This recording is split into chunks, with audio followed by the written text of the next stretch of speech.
Maithili express की शानदार प्रस्तुति। रास्ते में मांगे लगले बंसीधार चूमा शिवा दर्शन यादव चूमा खुशी रिकॉर्डिंग स्टूडियो बलुआहा। बंसीधार चूमा गलिया ये साखी नया बजरिया माई जरूपा देने रहै हजरिया।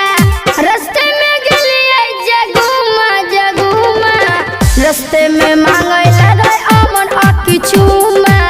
रास्ते में मांगे लगले प्रीतम प्यारे चूमा गलिया ये साखी नैका बजरिया माई जरूपा देने रहै हजरिया। रास्ते में गलिया जगुमा रास्ते में मांगे लगले जके यादव चूमा। रास्ते में मांगे लगले बंसीधार चूमा बंसीधार चूमा बंसीधार चूमा शिवा दर्शन रास्ते में मांगे लगले बंसीधार चूमा।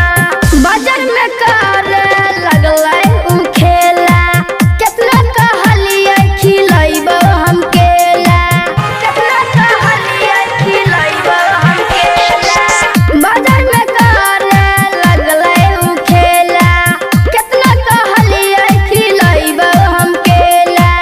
कितनो मनलिए नहीं माला के बात रे इहे में बीत गेलै दिन और रात रे। सखी बताई दल के बेटी छहुमा रास्ते में मांगे लगले बंसीधार चूमा।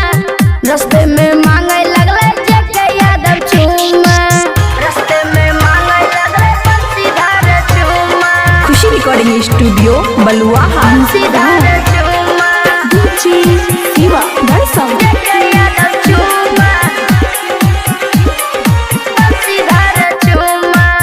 राइटर बिने बिहारी कहै छै तोरा का दिल जान गमाबै छै तोरा का दिल जान गमाबै छै।